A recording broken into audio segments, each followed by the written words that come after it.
So, there are over a dozen types of coaches out there, and most people will tell you to just pick one and run with it. But that advice misses the one thing that actually determines whether clients find you or not. Here's the real answer on types of coaches. There are about 12 established coaching niches, and I'm going to walk you through all of them today. But the coaches who actually build thriving practices don't just pick a type off a list. They pick a type, and then they make it specific to a problem their clients are already searching for help with.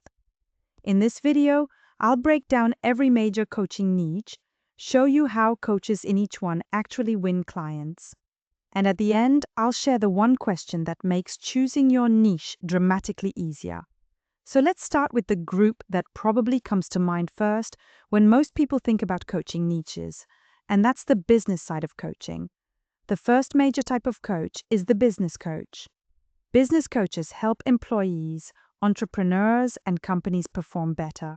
They focus on things like management skills, team development, and growing revenue. And the reason business coaching is so popular is pretty simple. There's money in it. Companies will pay real money for coaching because they see it as an investment that comes back in productivity and profit. Tony Robbins is probably the most famous business coach, but there are thousands of working business coaches who don't have a fraction of his name recognition and still do incredibly well. Now, a close relative of business coaching is small business coaching, which is the second type. Small business coaches work specifically with founders and owners who are building something from scratch or trying to scale past that early stage. The problems are different from corporate coaching because small business owners wear every hat. They need help with decision-making, confidence, and figuring out what to prioritize when everything feels urgent. If you've built a business yourself, this niche is a natural fit because your own experience becomes your biggest credential. And the third business-related type is executive coaching. Executive coaches work with leaders, CEOs, VPs, directors on things like team dynamics, communication, and work-life balance. What surprises a lot of people about executive coaching is that it's not all spreadsheets and strategy. A huge part of executive coaching is the personal side, helping someone who's under enormous pressure figure out how to lead without burning out. So that's the business cluster, 3 types of coaches that all deal with professional performance but in very different ways. But professional life is only one piece of the puzzle, which brings us to the coaching niches that deal with how people relate to each other and to themselves. The fourth type of coach is the career coach. And I want to be clear, career coaching is not the same as business coaching, even though people mix them up all the time. Career coaches help individuals who want to change careers, land a promotion, or figure out what they actually want to do with their professional lives. They help with resumes, interview prep, and understanding the job market. But the deeper work is usually about identity, helping someone figure out who they are beyond their current job title. The fifth type is the relationship coach. Most people assume relationship coaching is just about romantic partners. But it's much broader than that. Relationship coaches work on friendships, family dynamics, communication patterns, and people skills in general. If you're naturally empathetic and you're the friend everyone calls when they're having a conflict with someone, this niche might already be calling your name. And then there's a more specialized version of relationship work, which is divorce coaching, the sixth type. Divorce coaches don't give legal advice, and that's an important distinction. They help people through the emotional side of divorce, processing grief, rebuilding confidence, and making decisions from a grounded place instead of a reactive one. It's heavy work, but coaches in this niche say it's some of the most meaningful work they've ever done because the transformation is so dramatic. Now, I want to pause here because we're about halfway through the list, and there's something I've been saving.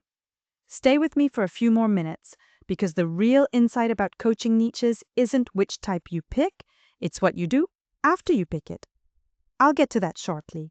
The seventh type of coach is the financial coach, and financial coaching is different from financial advising. Financial coaches don't tell clients which stocks to buy or which funds to invest in. Instead, they help people build better relationships with money, creating budgets, breaking debt cycles, and developing habits that stick. Dave Ramsey made this niche famous, but there's enormous demand beyond his audience because money stress touches basically everyone. The eighth type is the health and wellness coach. Health coaches help clients with things like weight management, energy, sleep, nutrition, and overall physical well-being. This is one of the fastest growing coaching niches because people are increasingly looking for personalized guidance instead of generic fitness plans. If you have a background in nutrition, fitness, or any health-related field, you already have a built-in foundation for this niche. And the ninth type is personal development coaching, which is probably the broadest category on this list. Personal development coaches help people who feel stuck in their habits, stuck in their mindset, stuck in their life. The beauty of this niche is that almost everyone can relate to feeling stuck at some point, which means your own experience of getting unstuck becomes a powerful tool. The challenge is that because personal development is so broad, you really need to narrow it further to stand out.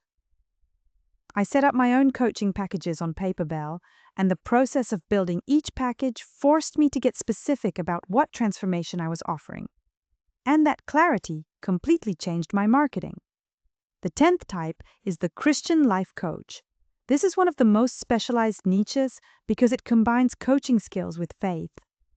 Christian life coaches help clients align their decisions, relationships, and goals with their values and beliefs. If you're a person of faith, this niche offers deep connection with clients who want a coach who truly shares their worldview. The 11th type is recovery coaching. Recovery coaches work with people dealing with addiction, helping them find healthy coping mechanisms and build lives free from substances. This is demanding work that requires real emotional resilience. But coaches in this niche consistently say it's the most rewarding thing they've ever done. If you have personal experience with recovery, that lived experience is incredibly valuable to your clients. And the 12th type is transitional coaching. Transitional coaches help people through major life changes, becoming a parent, moving across the country, retiring, starting over after a loss. Life transitions are disorienting even when they're positive. And a transitional coach helps clients process the change and come out stronger on the other side.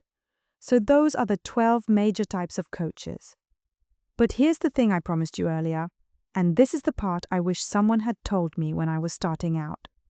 The coaches who struggle to get clients, they're the ones who say, "I'm a business coach," or "I'm a life coach," and leave it at that. The coaches who have wait lists are the ones who got weirdly specific. Not just a career coach, but a career coach who helps mid-career women in tech move into leadership roles. Not just a health coach, but a health coach who works with new moms rebuilding their energy in the first year after having a baby.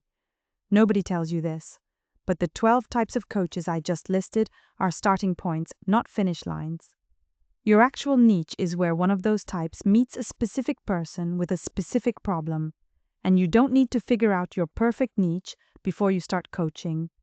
You figure it out by coaching real people and noticing which clients light you up and which problems you're best at solving.